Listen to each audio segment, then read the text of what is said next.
Well, thank you very much, Taro, for joining us here in Tokyo and this great gathering of Asia 21. These folks will run our region in the next 25 years. So it's your job, those of you in the room, to act responsibly for the first time in your lives. Okay, we're monitoring your behaviour carefully. Let me just get a sense of the room first. How many of you are from Japan? Wave at me. Okay. Good to see you all. How many of you are here from the US? Good to see you all as well. Thank you for making the journey across. It's a long way. I just arrived last night. How many of you are here from, let's say, Southeast Asia? Thank you. Give me a sense of where in Southeast Asia? Singapore. Good to see you. I was there the other day. Indonesians. Good to see you. Hey, terima kasih Pak. And where else in Southeast Asia? Philippines, great to see you. Thailand, good to see you. Myanmar, welcome, good to have you as well. Elsewhere in Southeast Asia? Cambodia, great to have you. Have I missed anyone else in Southeast Asia? How about from India? Good to see you. Great to have you as well. Thank you so much for being here. And elsewhere in South Asia, from Bangladesh or from Pakistan? Q, from Bangladesh, good to see you. And up the back there, Pakistan? Sri Lanka, good to see you. Bhutan, Nepal? Nepal, good to see you. Any crazy Australians here? Yeah, they're the big drinkers in the room, you can tell. They've only just got out of bed from last night. Yeah. So, any New Zealanders? Hey, Kiwiland, good to see you all. Nice to have you. And have I missed anybody? Mongolia, that's great, fantastic. Are you from? I did mention Pakistan before, so. Oh, Kazakhstan. So I thought you said Pakistan. So who is here from Central Asia? That's fantastic. Kazakhstan, Tajikistan, anywhere else in Central Asia? That's good. And Mongolia, from UB? Okay, I've been to UB. Do you know something? I have an honorary doctorate from the University of Mongolia. There you go, with a very funny hat. Okay, if you get, Taro, you should get an honorary doctorate from the University of Mongolia. The hat looks like a Tibetan Lama. Okay, so I've hidden the photographs of myself with that hat. So you can see we have a good international gathering. Now, Taro, I've been looking at your CV. It says you're at Georgetown for a while. Now, you've just come... Kenny Hoyer? Yeah. Well, good to see you. All the Georgetown mob, good to see you. The Jesuits had a big influence on you, I can see. And you've just been off this morning firing the starter's pistol at your local marathon, is that right? But I'm told at Georgetown you're also a keen member of the track and field team. And I'm not sure if I was a key. Okay. I said keen, not key. So what were you, a runner or... I was long distance. Good. What, 800, 1500? Anything longer than 800 to marathon. Yeah. For me, long distance was 100. Yeah. And so that's pretty good. So how far did you go in the intervarsity comp? I was 6 in New England for high school. 6 in New England. Put your hands together for the number 6 in New England. Never made it to Olympic Games, it's unfortunately. Okay. Yeah, neither did I. Now, you are the Minister for, let's call it Digital Affairs, the Digital Minister. I'm going to say the Minister for the Digital Economy. And I love the stuff you put out recently declaring war effectively on floppy disks and faxes. And I love the fact that here in Japan you remain addicted to your fax machines. It makes me feel modern. So tell me, what is it about you guys that you're still addicted to floppy disks and fax machines? Well, I became digital minister this summer, and I was surprised in Japanese law. there are some clauses that if you are applying for some government procedures, you have to apply with your floppy disk. I'm not sure where I could buy floppy disk in Tokyo, but so I say, let's get rid of floppy disk. And people still use fax machine. I don't know if you guys use fax machine back home, but we use fax machine every day and quite often. So I'm now telling my bureaucrats, let's get rid of fax machine and let's move it on to emails or whatever. And there's a very strong opposition. So I've actually declared war on floppy disk and fax machine. I think Japan's so good at analog technology of the 20th century. I mean, before, in 20th century, wherever you go, you probably had a Japanese television in your hotel room, Sony, Toshiba, Hitachi, whatever. But when television moved with liquid crystal, with a digital computer, I think you hardly see Sony television anymore. You see LG or Samsung television in a hotel room. Until last year, if you go to Tokyo Auto Registration Office, there was actually conveyor moving application paper to the next position. So you have to come up with application paper and you go to the office, hand in, and the conveyor moved the paper all around the post, and finally someone call your number and you get the registration certificate. That was 2021. So I told them to get rid of a conveyor, and they said, oh, this is fast, this is quiet, this is good. Why do we have to get rid of it? So I said, everyone else is using technology in digital, so let's move on to digital technology. And they say, well, if we wanted to move on to digital technology, they have to invest in computer, they have to invest in Wi-Fi and everything, so it costs money. And I say, I let you invest that much money, so let's get rid of a conveyor. So Japan has a budget problem. The national budget was full of a deficit. So Ministry of Finance was very diligent not to increase investment in digital technology. So that's why people using conveyor and fax and everything analog. So now we need to change things and catch up with the world. During the COVID, we wanted to give 100,000 payment to every Japanese. So what we did is we send you in mail a paper, application paper, so you can write your bank account and mail it back to us. And we had someone checking if those account number is correct, and we finally transfer the money into your bank account. So it took 6 months, and it cost probably not as much, but probably 10% of the benefit. So I don't think we can continue doing it. Probably that's why the Prime Minister asked me to take care of the digital. So that's what I'm doing. And we need your support.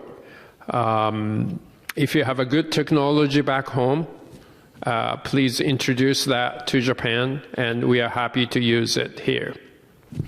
It's a funny old thing, you know, because I've spent a fair bit of time in the last couple of months in Berlin talking to our German friends about their China strategy. And one of the things I discovered in Germany is that they suffer from a similar malaise. That is, the digitization of the German economy is very slow. And it's almost, there's a parallel here. We look at Germany and Japan as these enormous post-war economic miracles, both driven by manufacturing.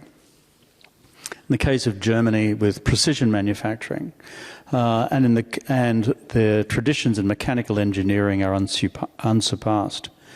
And here in Japan, you had this revolution in the electronics industry. And you could not go anywhere in the world to surpass Japanese expertise in electronics, and you just mentioned some of the products.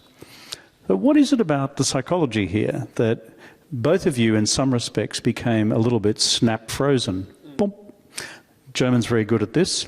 For example, if you try to deliver a digital payment at a store in Berlin, just simply using your iPhone, they look at you as if you've just walked off a different planet. You've just given us the story of your ministry here in Tokyo. But recently being in Delhi and speaking to Prime Minister Modi's team and his cabinet, in the last 4 years, 800 million Indian peasants have been issued with their digital wallet on their cell phone.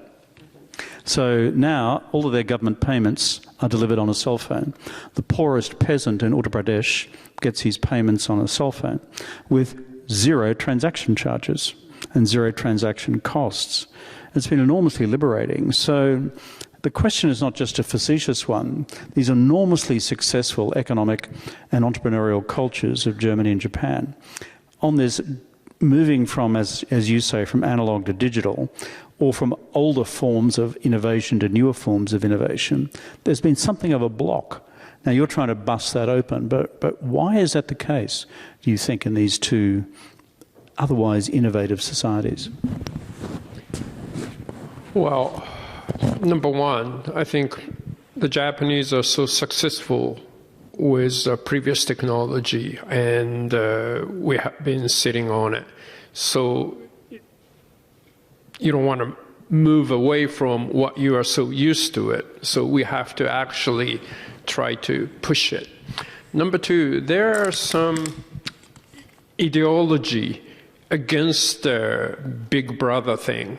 So we are now trying to distribute a national ID card, but there are people who are opposed to the idea of moving things on digital because Big Brother are going to be watching you and we don't want it. So they still prefer to do everything with paper and pencil. And I think we simply have to move on to it. And thirdly, there are a bunch of industry, like Japan still hasn't been able to introduce Uber because the taxi industry is so strong. And Japan is losing population, especially around the countryside. So it should be natural to introduce auto-driven bus for those countryside where people cannot afford to pay for their drivers. But the bus industry is very strong, so that has not been successful. We are trying to modernize the payment. If you get the speeding ticket, you have to go to the bank and pay the fine. So we wanted to move on to the smartphone, so you can pay the speeding ticket fine with smartphone.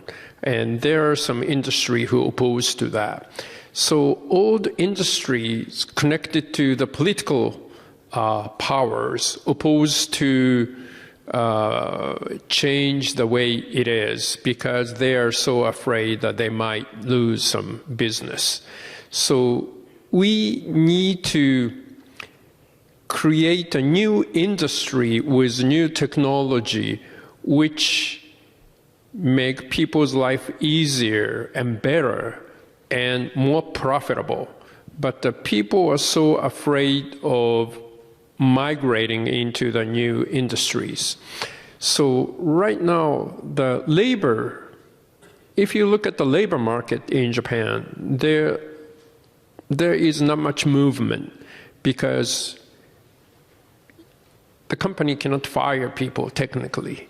So once you hire somebody, you have to keep hiring him. If things change, it's still difficult to get rid of people. So people are very conservative. And for the last so many decades, I think people asking government to help support the small business because small business is the core of the Japanese economy. It's government responsibility to support small business. But there must be some bad small business that need to go down. And that's why there's going to be a new small business that come in and grow. But people actually ask the government to save the small business. So the small business without any profit still keep on going. And it kind of crowd out the new investment in that field. And the Japanese economy have been stagnated among the G7 countries. I mean, if you look at the stats of G7 countries, the Japanese wage has been stagnated for so many years, whereas the rest of the economy is moving on. So we need to change things. But right now, the change or the word change itself is something politically incorrect to say. So people prefer status quo to the change, and that's where we are. And the digital brings in some change naturally. So anything to do with change is something bad. And I'm trying to introduce a national ID card with IC chip. And to many people, I look like a Satan. And, well, I have to used to it. So conservatives, therefore, have become too conservative. They've become too addicted to non-change. And that's permeated not just the normal questions of politics, culture, and society, but you were saying it goes to the centre of the economy as well. So, how are you going to change that, my friend? You're a person with a huge political future. You've got enormous political experience. How are you going to upset 100 years of Japanese modern history? So I have to show people with digital technology, your life can be better and easier, more convenient. And if people beginning to see or beginning to feel, I think they might think, okay, let's try it. And then actually it brings in something better. Then people are willing to go that path. So I guess we need to create early small success so you can actually see someone's life is getting better, someone's job is getting better, someone's making more profit. So let me try that too. So that's what I have to do. You mentioned before people's concern about Big Brother. And I read something you wrote recently about the various models of digital governance. You have the Chinese model of authoritarian state control, which is, thank you for your data, it's all ours, the state or the party. Then you've got the American model of digital governance, which you described as the Wild Wild West. And I don't know what you'd be concerned about with Zuckerberg and Elon Musk controlling our futures. It all seems perfectly rational to me. Maybe not. And then thirdly, the Europeans trying to find their own balance between citizens' ownership of their own data, privacy, while still being able to generate their own digital industries as well. And you were beginning to outline the architecture of what you described as a fourth way, which is somewhere up the middle of the American and European models. Do you want to reflect on that more? Sure. Back in 2019, the then Prime Minister Abe sort of proposed the idea of DFFT, data free flow with trust. Just as Kevin said, the Europeans very hard on privacy with GDPR. And the United States is anything goes, just like the Wild West. And we don't want to go after like China's way, the government control your data. I don't think we can go that way. But Europe is too tough on privacy. I mean, Japan and Europe are supposed to be standing on equal position, but when a Japanese company wanted to do a business in Europe, or a Japanese researcher wanted to do something in Europe, they actually don't know what to do, where to go, who to ask. So we need some kind of international rule on data going across the national borders. I don't think U.S. or each state of United States don't really have much of rule. I don't think we can go after that. So we'll probably need to create somewhere between Europe and the United States, and everyone should be able to agree on this rule. And maybe, well, we are hosting G7 meeting next year. I'm hosting G7 digital ministers meeting before the G7 summit. So we wanted to come up with more concrete plan for DFFT, and we wanted to start among the G7, then expand to entire EU, Australia, Canada, New Zealand. Then we wanted to include the ASEAN countries and other nations, so we can actually use big data for a lot of things, research, economy, and all those things. So we are trying to propose to set up new international forum to discuss how we're going to deal with data, especially cross-border data flow. Last year, we have been very successful with vaccine certificate. We can share the vaccine certificate among sort of countries. And we are now introducing electronic invoice according to PEPL. The PEPL was European standard for e-invoice, but it's now getting more traction among the global. So if we can accumulate those successful cases, then each country, each people, beginning to see it's better to have some kind of global standard for data flow. And we wanted to create a forum to talk about. And the first step would be, I mean, every country now is setting up different rules. So it'll be very difficult to set up a global rule overnight. So what we wanted to do as a first step is we wanted to increase the transparency. Which country has what rule? Which ministry or which body actually controls the data rule? And then if you have a question, where to go and ask, and things like that. And then eventually we wanted to merge those rules to something more global. That's what we are trying to do.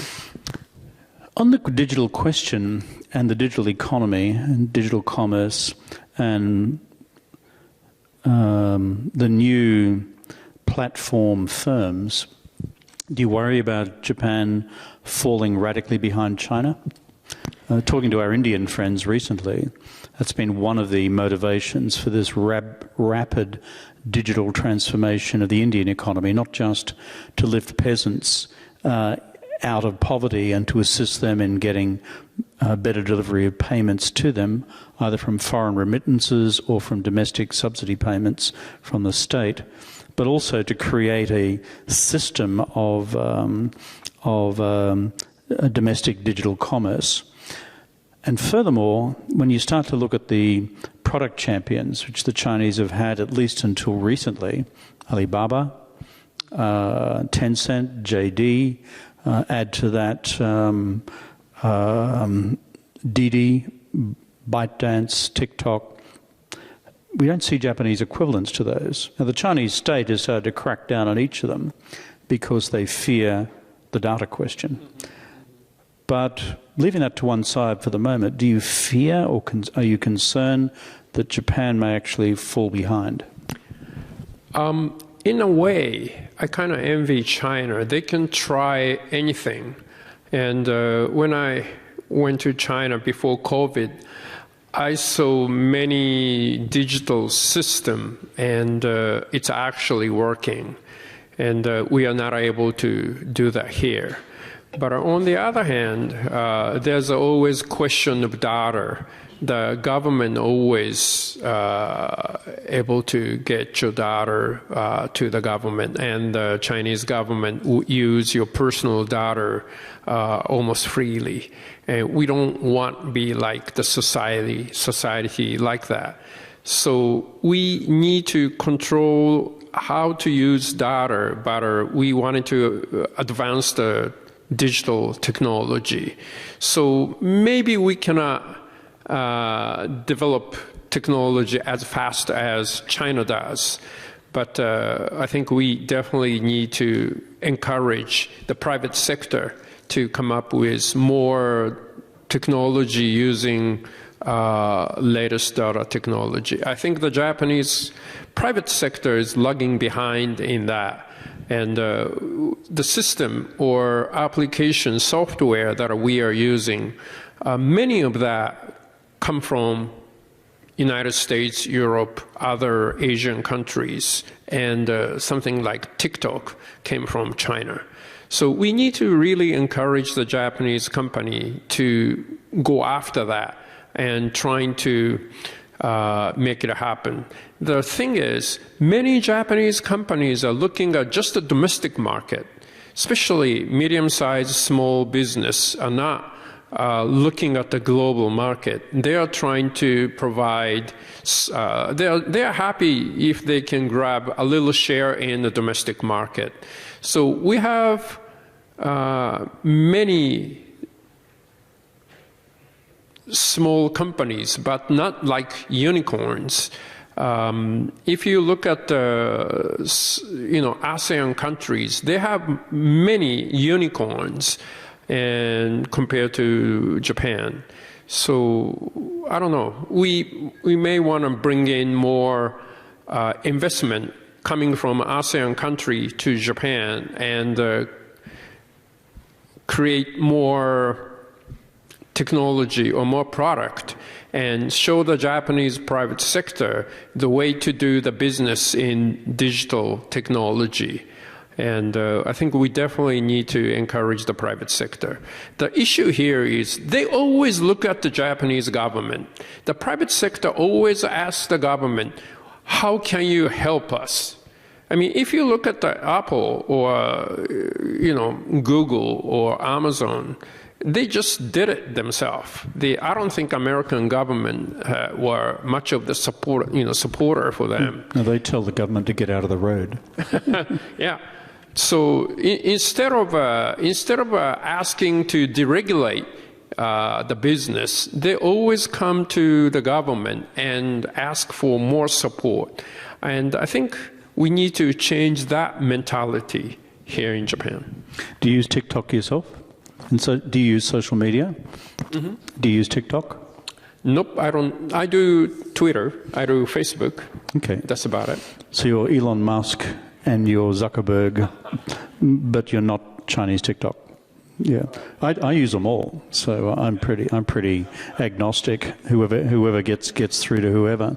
So TikTok requires a different set of skills. You got to be able to sing and dance as well. So, do you sing? Well, I'll sing, but I charge $1 million yen. Okay, good. Well, Taro, I'm not going to give you $1 million yen for anything. Let's talk about China more. Your view of what Xi Jinping wants. He's just had the 20th Party Congress. He's now China's #1 leader, #2 leader, #3 leader, and #4 leader.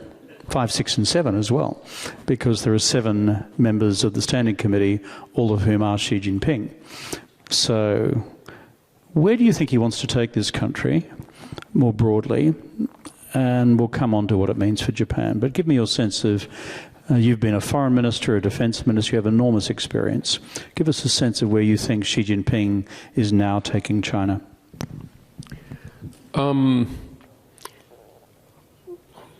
Long time ago, we welcomed China to WTO. And we thought they have a different political system. But if China become a good player in the international economy, everyone will benefit. And we thought they would be a good player. Actually, it turned out differently. And I'm quite disappointed right now. Looking at Xi's third term, I'm more worried because, just as Kevin said, there's nobody who can say no to him in top 7. So China is like old imperial China, where emperor says whatever and everyone sort of follows. So Putin's Russia and Xi's China are kind of similar, and we really need to worry about. Now, Xi Jinping got his third term. He changed all the previous rules. So he wants to be equal to Mao Zedong or Deng Xiaoping. And the easiest way is to reunite with Taiwan. So we might see something happening over Taiwan Strait. When I speak with Pentagon people, the United States have been giving more ammunition, more missiles, more weapon system to Ukraine. So the U.S. weapons inventory is really going down. In May this year, when I spoke with Pentagon, they said it would take 3 years to get the inventory back to the original position, but that's 6 months ago, so it will probably take more than that. So if something happens in Taiwan Strait, I don't think United States could do similar thing of what they've been doing to Ukraine, to Taiwan. And Taiwan is not well known to have big inventory of ammunition. So, and China probably knows that. So I'm a bit worried about the situation. Yet, I don't think China would start with kinetic warfare to begin with. They will probably start out with some kind of economic coercion. So are we ready? We, meaning the liberal democracy, ready to put the economic sanction on China, just like we did against Russia? If we do it now, I think we suffer more than they suffer. So we need to be prepared. We need to sit down and talk about our strategy. We need to prioritize what are we going to divest from China, starting probably from semiconductor, some rare earth, and down to what, in what time frame. And we need to agree globally on that, and we really need to start moving things. And that would tell Chinese leadership what's going to happen. They might even want to speed up their schedule. And are we ready for that? So there are a lot of questions, but we really need to be prepared for the worst. Maybe we can hope for something better, but we definitely need to be prepared for the worst. And Kevin was talking about next 10 years. Yes, we need to worry about Xi's China, but is it Xi's China or communist China or just a China? If Xi Jinping goes, the Communist Party of China, after Xi, will go back to the original position or continue Xi's way, or what's going to happen? I think we definitely need to plan to survive Xi's China.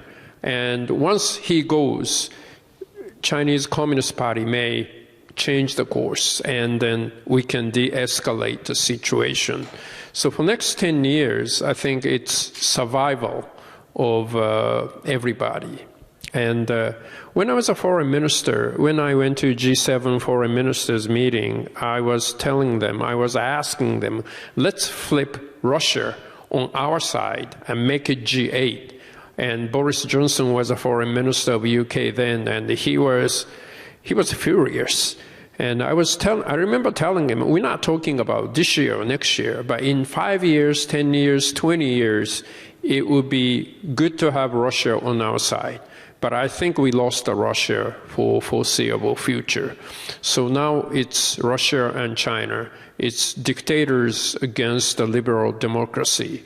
And I think we need to be prepared for what's happening. And if we prevent what could happen, then after Putin, after Xi, we might see a different world. And I think what we need to do is somehow we need to get there without getting hurt. Well, congratulations for disagreeing with Boris Johnson. It would have to be the biggest village idiot to be elected Prime Minister anywhere in the world.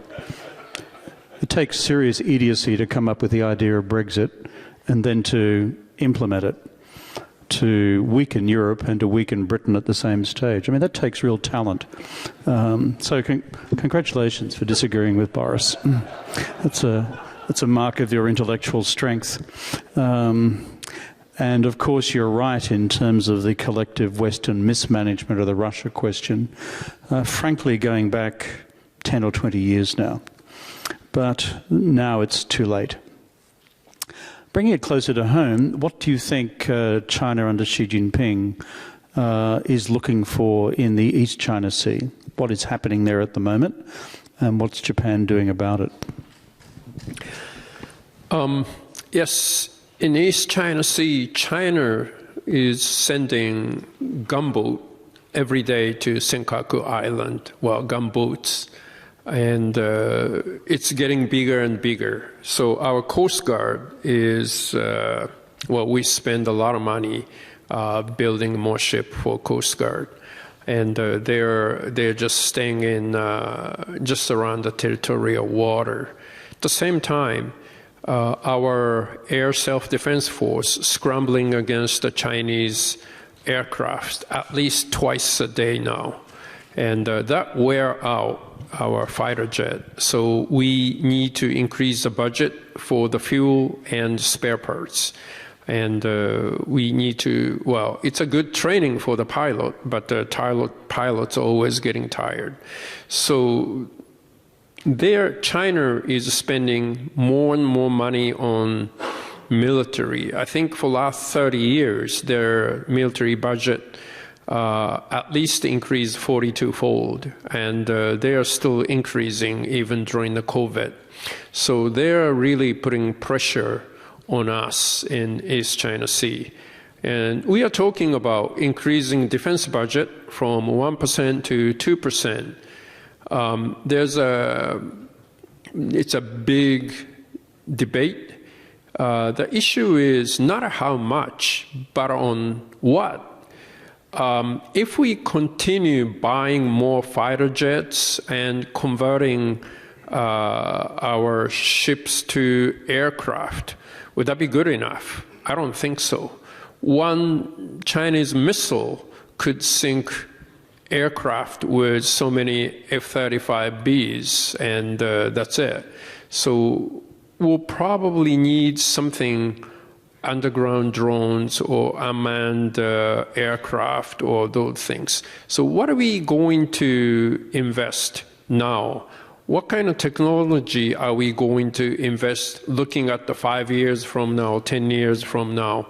Or how many ground self-defense member do we need, and how many ships, aircrafts do we need? What's going to be the new kill chain vis-a-vis China? That's the question we need to ask. We are now debating, and we are going to buy more long-range missiles. Yes, we'll probably need to buy long-range missiles. But the question is, the doctrine, how are we going to use that? Traditionally, we are talking about hitting enemy base with long-range missiles. But there are so many enemy bases, and they don't need a base to shoot their own missiles. They can just put the missile on a tail, and tail can move around. So, and China has more than 1,000 missiles. Even North Korea have hundreds of missiles. So we cannot take them down all.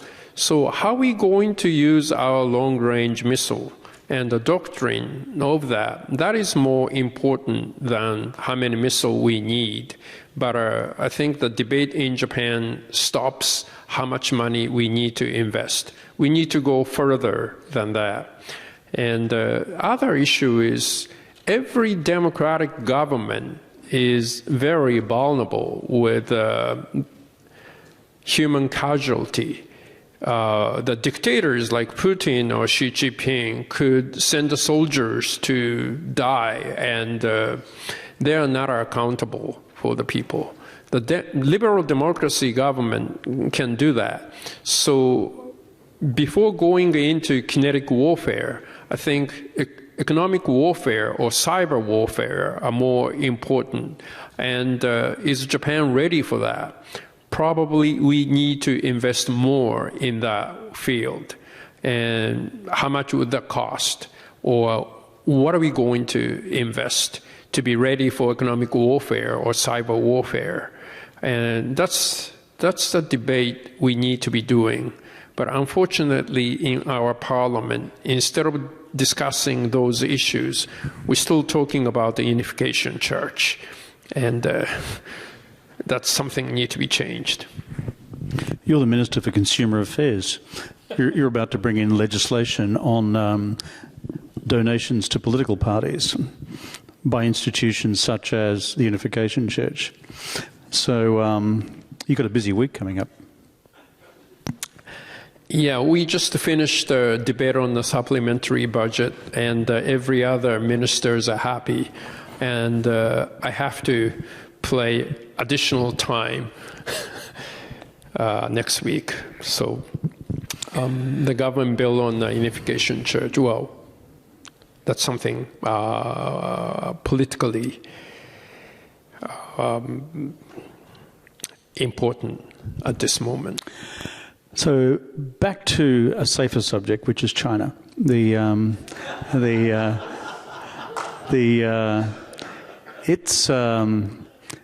I go and I look carefully at what China is doing around Senkaku and in the East China Sea, I've got to always ask myself the question, what is China's objective? What are they seeking to do? To which people will give you the simplistic answer, well, they want to establish sovereignty over those islands and the surrounding seas. Is that your analysis?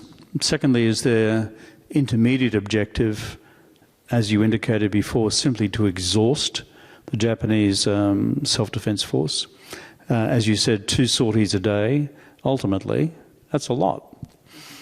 And finally, what's your worry about incidents in and around the East China Sea itself, either ships colliding or planes colliding?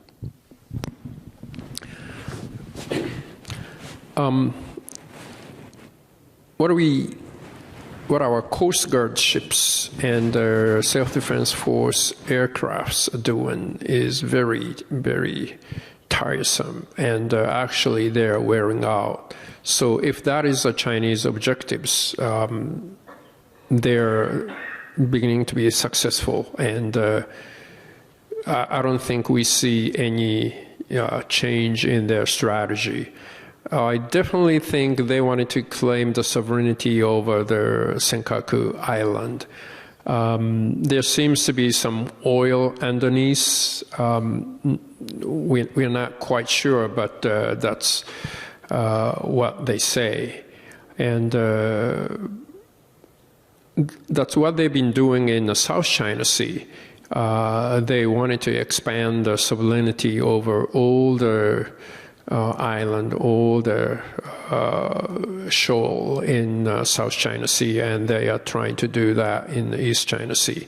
And we need to be preventing that. As Kevin said, the chance of some accident is quite high. I mean, our ships and their ships are getting closer and closer, and they're just running side by side every day. Our Coast Guard ship is inside of the Chinese ship and trying to prevent that they are coming into territorial water. And sometimes when the sea is rough, they could collide. And we are not sure what's going to happen that. And there's Chinese Navy ship behind them. And they are still staying out of it. But what if they're trying to come in? And then we'll probably need to send in the Maritime Self-Defense Force ships. And it's Navy versus Navy. Right now, China will claim Coast Guard versus Coast Guard. But if it becomes Navy versus Navy, it would be a huge escalation in the region. And we don't want to do that, but so we'll see. And that's something what happened in the South China Sea with Vietnam, with the Philippines, and with Indonesia.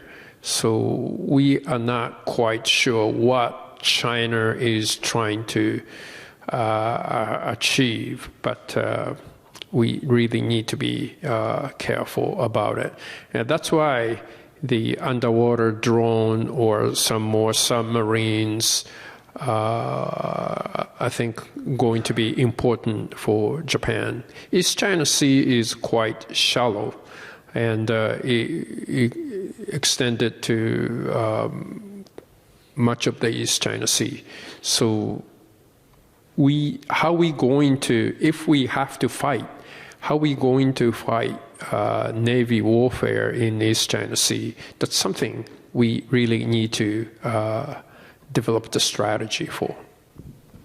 I presume the Chinese strategic objective more broadly is to turn the South China Sea, the Taiwan Strait and the East China Sea into one giant Mediterranean, Mare Nostrum, our sea. And so that, and then if you reclaim Taiwan, it's the seas beyond Taiwan to the east as well. So that this entire maritime corridor becomes Chinese internal waters. That would strike me as probably the medium to long-term objective. But in the meantime, part of the objective, apart from the military objective, is to weaken political resolve. And you touched on this before, Taro. You said, we're all from democracies. We get upset when a single serviceman gets shot and killed in whichever theatre. And I know that, having been Prime Minister during deployments in Iraq and Afghanistan. And against the Second World War and the First World War, these are quite small numbers. But in our democracies today, having a loss of troops in any order of magnitude is a big price to pay politically.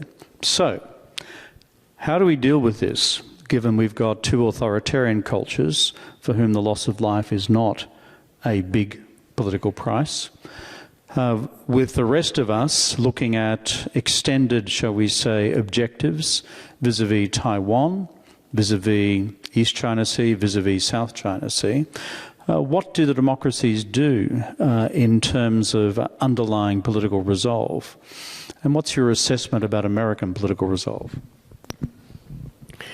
Well, even United States, more casualty has become not acceptable politically. And President Biden pulled out of Afghanistan very prematurely, and he's being criticized for that. But I think because the political pressure domestically sort of forced him to do that. So it's not only the United States, but Europe, Japan, maybe Australia as well. Human casualty is something not acceptable. So we probably need to prevent a kinetic warfare, meaning we'll probably need to do something with the economy. And I don't think China will suddenly start invading Taiwan. They will probably do some kind of information warfare and economic warfare to begin with.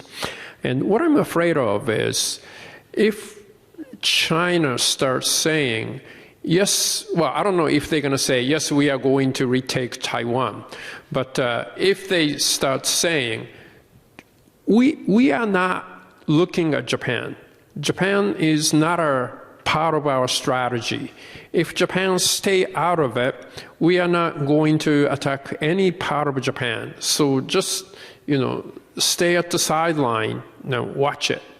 And there must be some voice coming from Japan.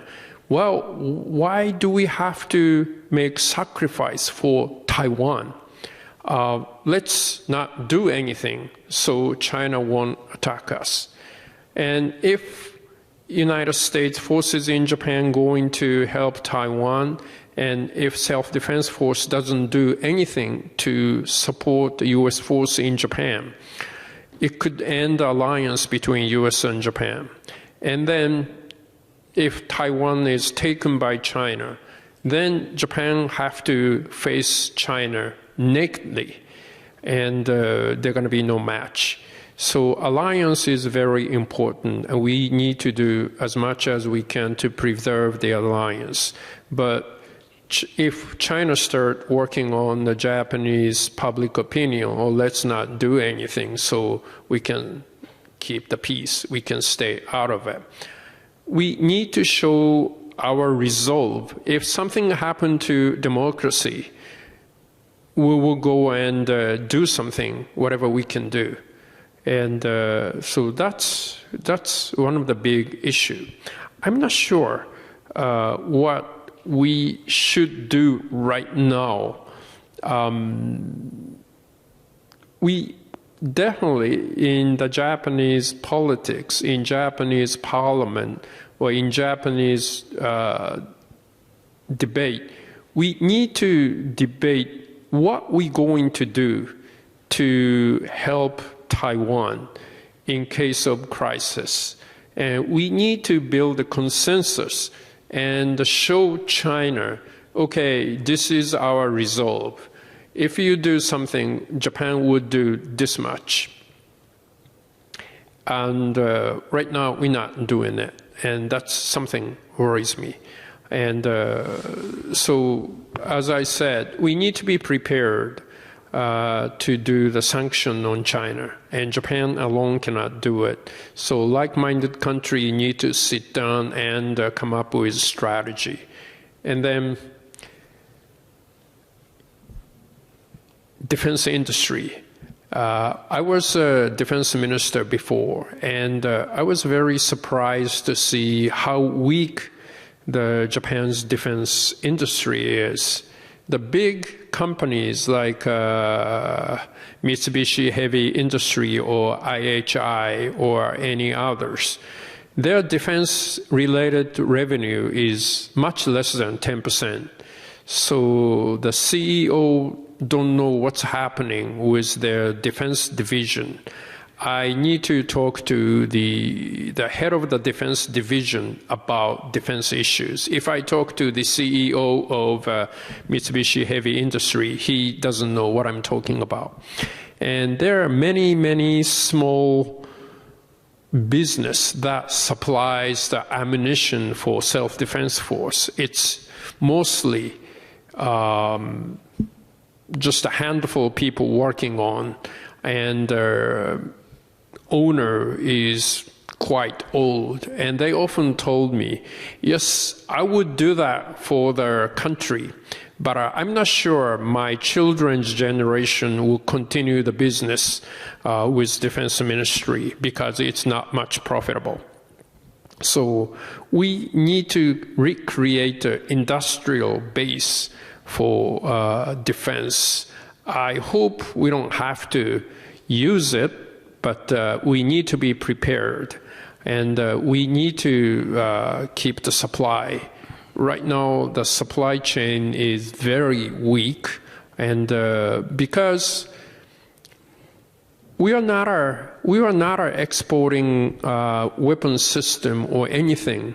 And so for defense industry in Japan, self-defense force is the only customer, and their budget is limited.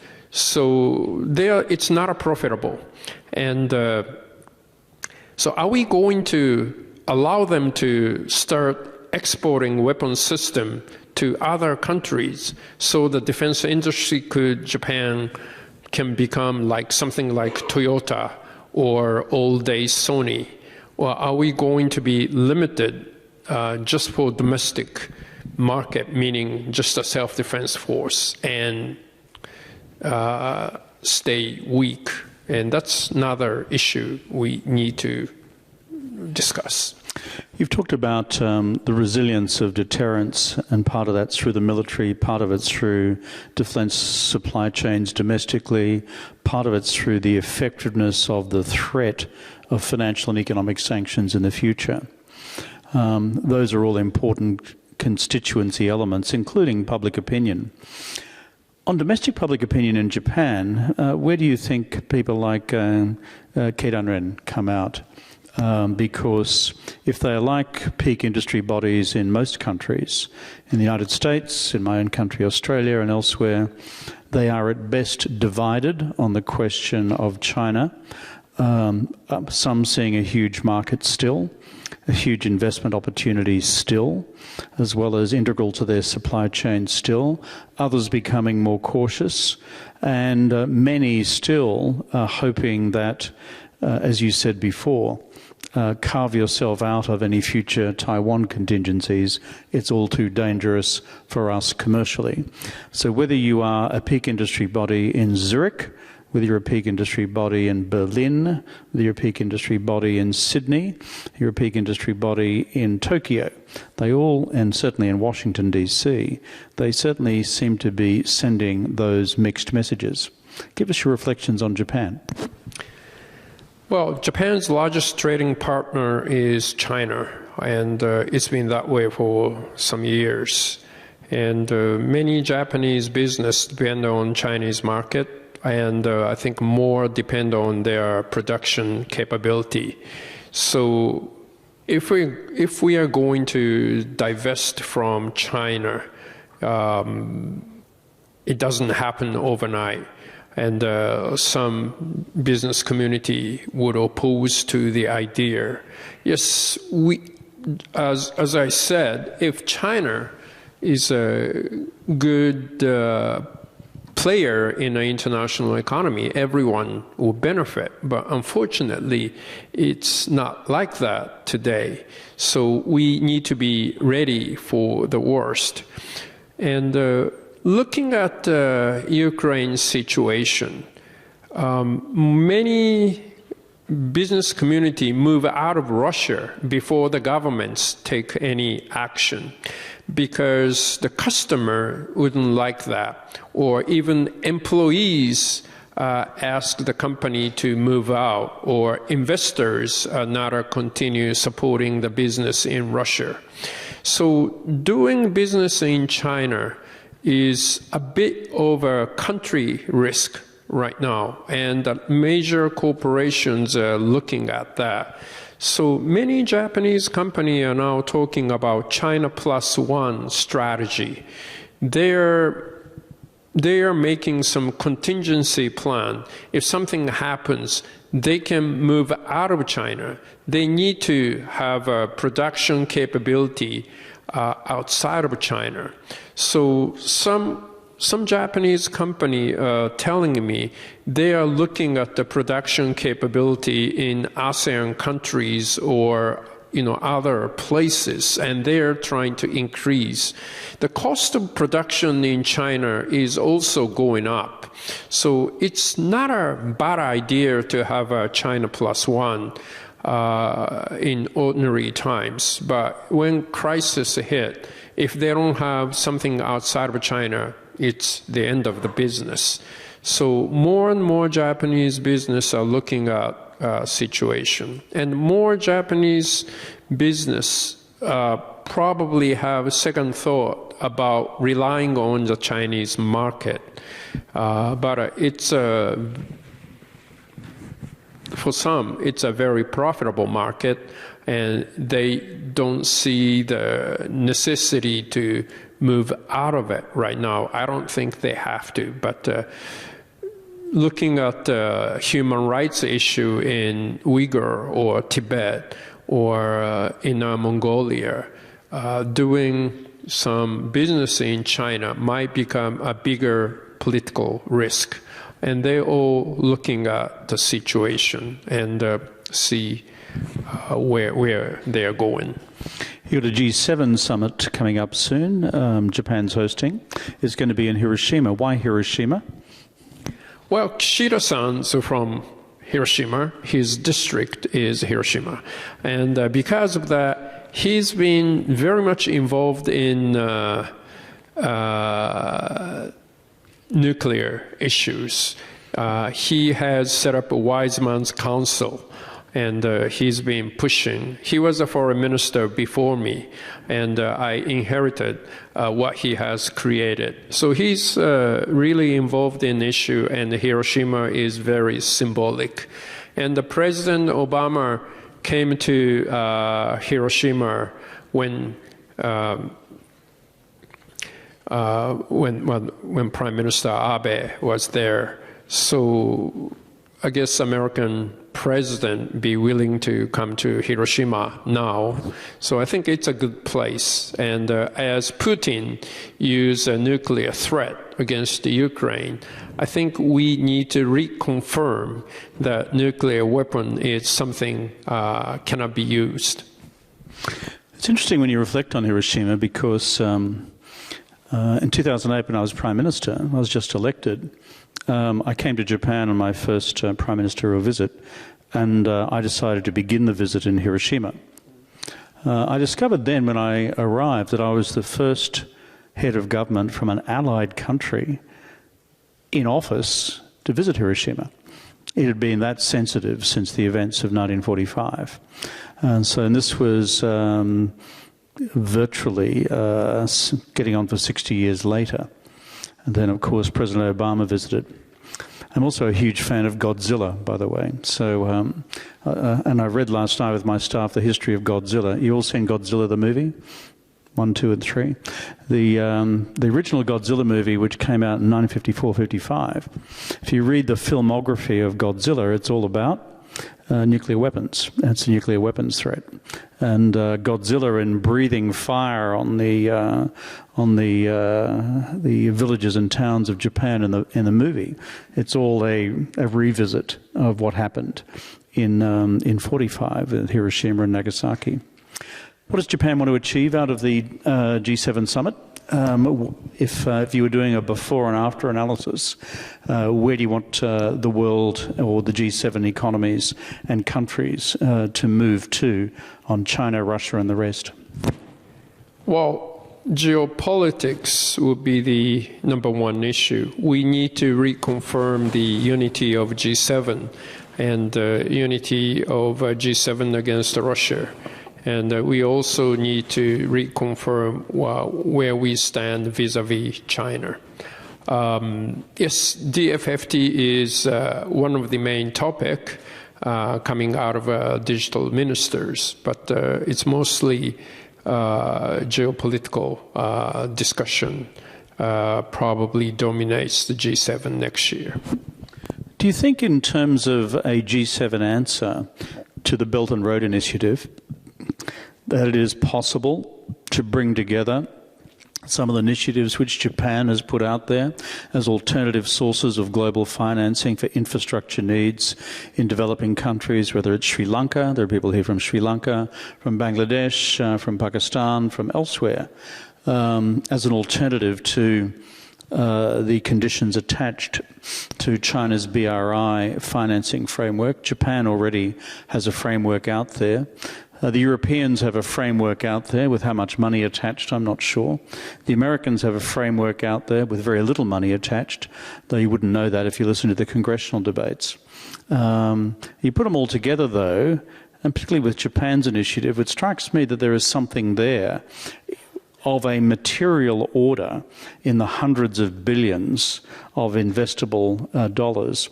If you were to mesh that with the multilateral development banks like the World Bank, Asian Development Bank, African Development Bank, Inter-American Development Bank, would actually represent a credible alternative at scale to the BRI. And I noticed our friends at COP27, led by John Kerry, began to mobilise the multilateral development banks as becoming a credible financial alternative for renewable energy transformation for the developing world. So where would you like that one to move? Well, Belt and Road Initiative created some kind of debt trap.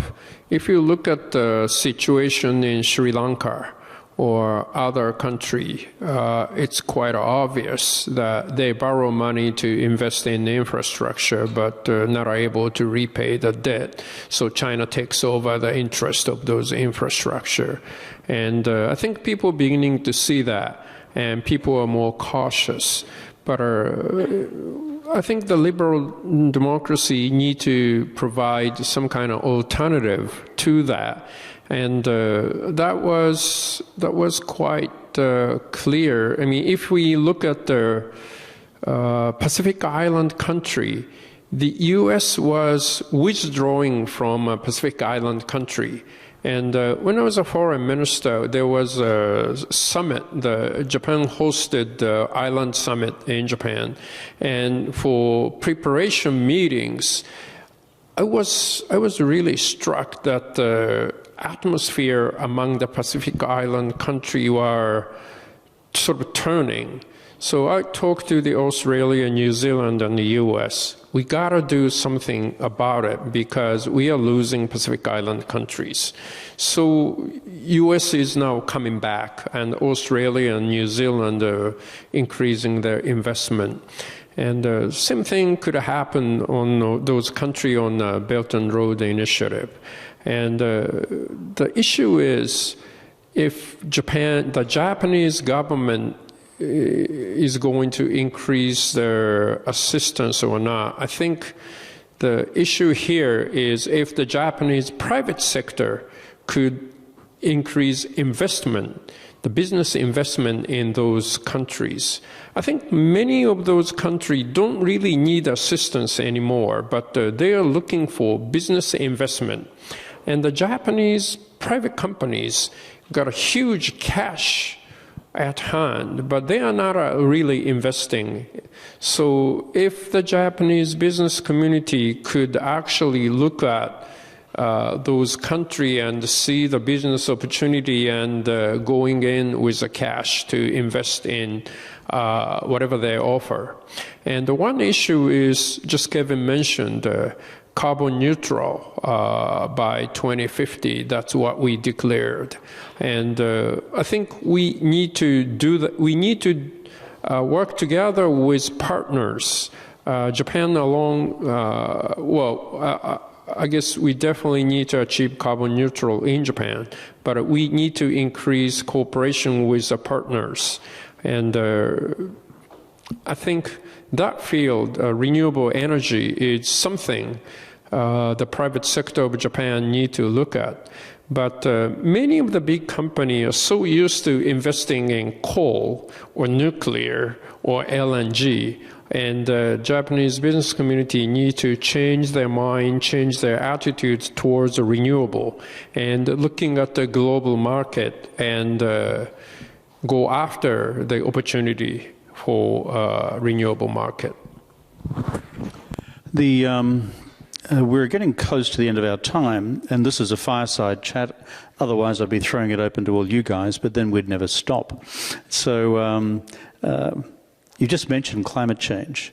One of the things that we in the Asia Society have been running is an independent commission on getting Asia to net zero focusing on China, focusing on India, focusing on Indonesia, but also Japan, Korea and Australia, the largest emitters in the wider region. And you, Taro, were a commissioner until you decided to go back into the cabinet. So congratulations to you, but our loss through not having you as a commissioner. We've already done a piece of analysis, econometric analysis on India, which we released in Delhi, with generally positive responses from the Indian government. We're about to do the same in Indonesia, and we've got further work coming down the track. So that's evidence of some of the other stuff that we do in the Asia Society. As we close, Taro, do you know the British television series Yes Minister? Do you like it? Yeah. Do you think it's in the Japanese system? Is it fact or fiction? It's more fact than UK, I guess. Yeah. It's certainly fact in the Australian system. And because in my own career, I have been both Humphrey, the Minister, and the Prime Minister. So I've been an official. I notice in your titles here, Digital Minister, Minister for Consumer Affairs, Minister for Food Safety.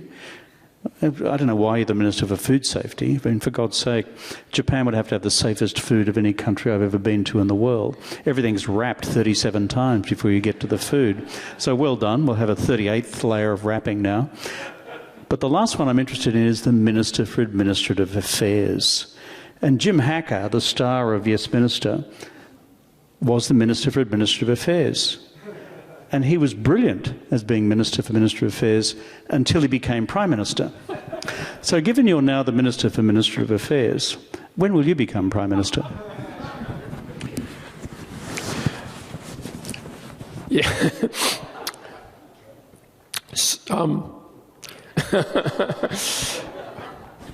I'm remaining silent. Well, sometime within this century, I guess. Well done. That, as we say in the trade of politics, is the impossible question, which only a journalist or a former Prime Minister could ask someone who's about to become Prime Minister, we hope sometime much sooner than century's end. Friends, members of Asia 21, members of the Asia Society family, ladies and gentlemen, distinguished guests one and all, put your hands together for a genuinely great Japanese political leader, Thank you. Taro Kono.